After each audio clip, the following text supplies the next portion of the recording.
J'ai la mouette.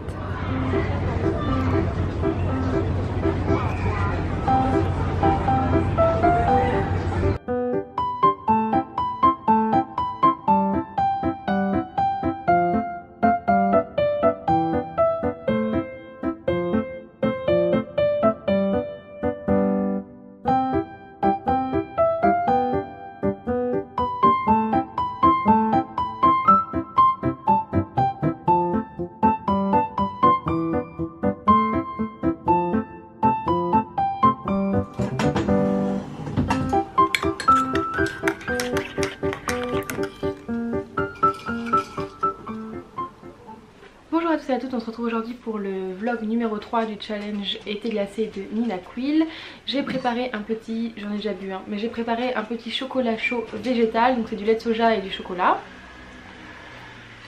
Et bon, je reviens vers vous pour vous faire l'update des lectures que j'ai eues pendant cette journée où je devais lire un livre offert. Donc j'avais dit dans ma vidéo pâle que j'allais lire le livre la fille qui dévorait les livres justement. Et en fait, si vous entendez ça là, c'est mon chien qui se gratte. La fille qui dévorait les livres, et en fait je me suis arrêtée à la page 41 parce que je n'ai pas du tout accroché avec la lecture et je sais pas si j'ai pas accroché avec la lecture pour toujours ou si c'était juste pas le moment. En fait c'est l'histoire d'un monsieur qui veut écrire le roman parfait, du coup il va demander à la jeune fille qui arrête pas elle là, qui est tout le temps à la bibliothèque en train de lire, donc il dit bon bah si elle passe son temps à lire elle doit bien connaître plein de choses au livre parfait qu'elle voudrait, parce que je crois qu'il veut écrire un livre jeunesse, donc il demande à cette petite fille. Et en fait ce que j'ai du mal, je trouve ça super bien hein, mais moi j'ai du mal du coup, c'est qu'en fait à chaque fois on suit le début de l'histoire qu'il veut raconter. Donc il dit, il raconte l'histoire, donc là c'est un pro chevalier, il fait ci, il fait ça, il y a un dragon, il meurt. Et ben voilà, c'est bien. Mais après on a juste la petite fille qui dit bah non c'est pas bien parce qu'il faut faire ça. Du coup le lendemain il nous propose une autre histoire, et une autre histoire, et une autre histoire. Et j'ai tenu jusqu'à la page 41 et j'arrivais pas à être à fond dedans parce que du coup en fait on est toujours dans des sortes de petites nouvelles en fait. Et moi c'est pas que j'aime pas, c'est que ça m'a pas, je sais pas, ça m'a saoulée en fait et j'ai eu envie d'arrêter. Et du coup je me suis lancée sur un autre livre qui est un livre qui compte comme Nina Quill parce que c'est un livre que je me suis offert de mois à mois. C'était Florida de Olivier Bourdeau et qui fait 248 pages. Et lui je l'ai terminé, il est assez rapide à lire. C'est écrit assez gros et puis c'est pas du tout un style alambiqué, on a du mal à comprendre. Les chapitres sont très courts. Je voulais vous montrer ma carte, je voulais vous montrer mon marque-page carte postale que je trouve trop beau, qui est un petit plan Maps de Paris. Je trouve qu'il est trop beau. Bref, j'en ai plusieurs, j'en ai acheté 3 et je suis contente, c'est tout. Donc pour revenir à ma lecture, Florida, j'ai mis 3 étoiles, 2 étoiles et demie. Je sais plus combien j'ai mis sur Babelio. J'ai mis 2 étoiles et demie. Et c'est un peu bizarre d'avoir mis cette note là. J'ai un peu réfléchi. En fait au début j'avais mis 3 étoiles et après j'ai mis 2 étoiles et demie parce qu'en fait bon déjà ça m'a plu étant donné que le livre je l'ai terminé et j'ai été dedans vraiment je l'ai lu presque d'une traite. Après avec le challenge on n'a pas trop le choix mais ça m'a pas gêné de le lire d'une traite, donc on pourrait dire que c'est une bonne lecture finalement, mais il y a eu des petits problèmes. Donc déjà pour commencer, le résumé m'avait énormément intriguée parce que c'est vraiment qu'une phrase, c'est ma mère s'emmerdait, elle m'a transformée en poupée, elle a joué avec sa poupée pendant quelques années et la poupée en a eu assez, elle s'est vengée. Et c'est l'histoire d'une fille qui devient mini-miss.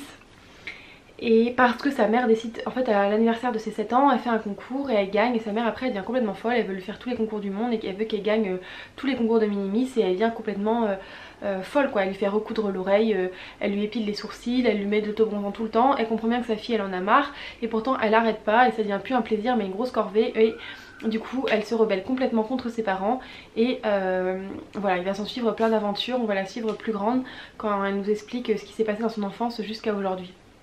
Et en fait moi il y a un truc qui m'a dérangée, c'est que Olivier c'est un homme et j'ai l'impression de l'avoir drôlement retrouvé dans son protagoniste féminin. Je trouve, enfin c'est comme vous savez il y en a ils veulent lire des livres, si c'est un homosexuel il faut que ce soit inclusif, il faut que ce soit comment on appelle ça, l'auteur soit homosexuel ou transsexuel ou une femme soit une femme, en tout cas il faut que l'écriture soit inclusive. Je pensais pas vraiment être comme ça mais pourtant là d'un point de vue ça m'a dérangé parce que des fois il disait des lieux communs sur les femmes, il disait des choses genre mais vous savez les hommes eux ils sont tout le temps attirés par le sexe, une fois qu'ils commencent c'est l'histoire de leur vie et tout, et peut-être, mais en gros il mettait en comparaison que les femmes ça ne l'était pas, et je trouve qu'il avait pas à le dire parce qu'en fait c'était pas une femme. Déjà de 1 j'étais pas d'accord avec ses a priori, en tout cas ses généralités sur les femmes, moi ça me concernait pas et j'étais pas d'accord en tant que femme de certaines choses qu'il disait, genre la protagoniste principale c'est une femme donc elle peut dire ça sur les femmes. Alors moi j'étais pas d'accord avec ce qu'il disait, et encore moins le fait que ce soit Olivier, un mec. C'est bien un mec hein, Olivier Bourdeau, bah oui, oui ce soit un garçon qui prête ce genre de généralité sur les nanas. Et j'ai trouvé qu'à certaines fois ça se ressentait et ça m'a un tout petit peu dérangée dans le sens où bah voilà, je trouve que on sentait que c'était un mec qui écrivait l'histoire d'une fille. Et en soi ça me dérange pas, mais là je trouvais qu'il y avait des problèmes et ça m'a un petit peu gênée. De plus, j'adore les anti-héros, comme je vous l'avais dit j'aime bien quand c'est pas noir ou blanc, j'aime bien les méchants etc. Mais en fait j'aime bien ça parce que c'est humain, vous voyez ce que je veux dire. J'aime bien parce que le super héros, bah je suis désolée mais nous s'il nous arrive un truc, on n'est pas que blanc en fait, on n'est pas que les super héros qui vont sauver notre amour en détresse, non on a peur, on a des émotions etc.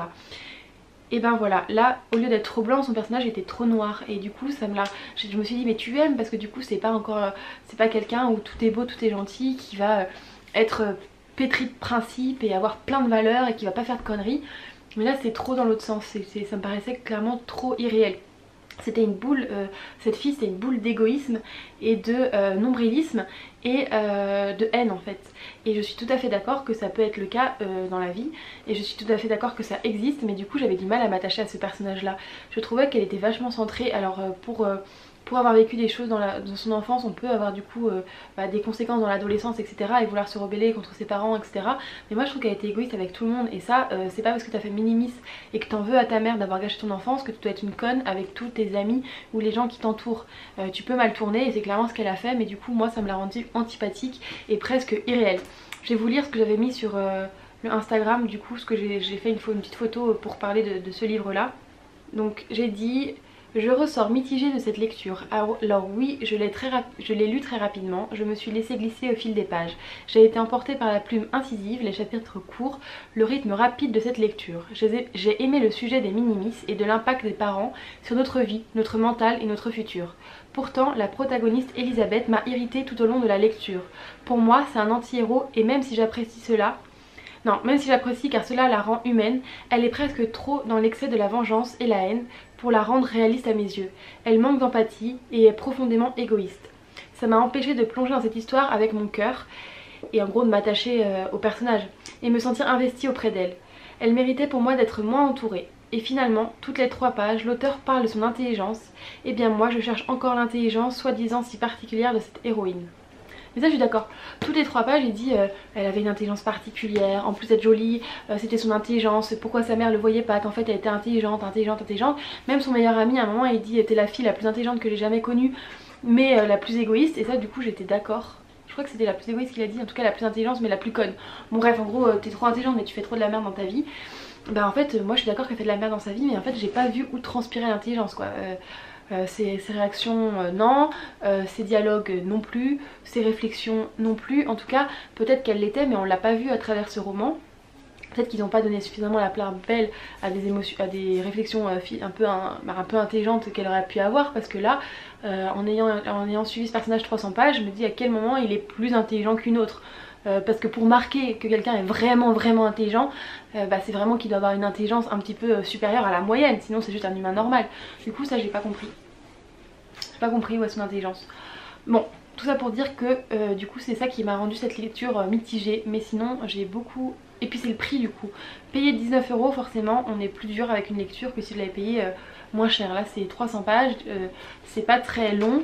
Et il fallait que peut-être que j'ai été aussi influencée par ça finalement. Je voulais une qualité presque parfaite. Mais c'est une lecture sympa parce qu'elle peut montrer les dérives. Et ça c'est intéressant. Le message il est intéressant.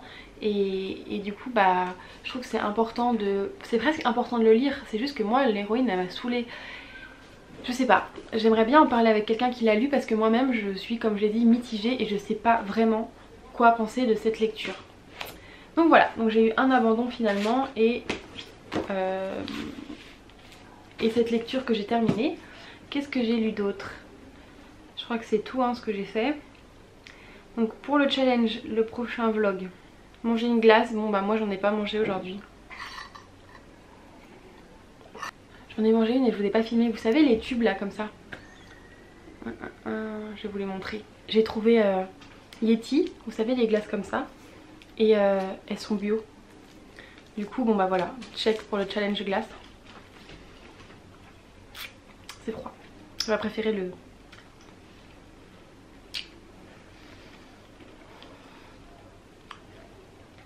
Bon voilà, on a fait le challenge glace.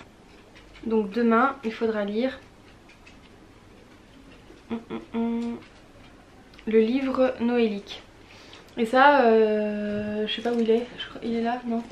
Ça, je vais peut-être changer parce que j'aimerais bien en trouver un autre. Peut-être regarder sur ma liseuse, en trouver un autre parce que je vous réfère à ma vidéo de Pâle et j'avais mis un livre avec une enquête d'une dame où ça remuait le passé et j'ai pas trop envie de lire ça en ce moment. Je me dis peut-être pouvoir trouver un manga noélique. Je vais peut-être changer ma lecture de demain parce que je me sens pas trop de la lire. Du coup, il faut que je cherche ma lecture noélique. Voilà, donc ce soir je vais au cinéma. Je pense que du coup le vlog je l'aurais déjà mis en ligne. Donc je vais peut-être pas vous le montrer à ce moment là, j'aurai pas les rushs. En tout cas je vous dis merci d'avoir regardé ce vlog. C'est le 3e vlog, j'espère qu'il vous aura plu. Il est plus court, j'ai été un peu dans le rush. Où est-ce que j'ai été je suis un hypnotiseur, je vous raconterai ça demain je pense. Là je suis fatiguée, je suis pas d'excellente humeur, si, mais je suis dans un mood un peu triste. Donc je vais arrêter le vlog ici et tout le reste ce sera pour le vlog numéro 4. Je pense que je vous parlerai de mon hypnotiseur, je vous parlerai du film que j'aurais vu, j'ai envie d'aller voir Kaamelott. Et puis bon bah juste vraiment de plein de choses, donc voilà. Je vous fais de gros bisous et je vous dis à très bientôt pour le vlog numéro 4.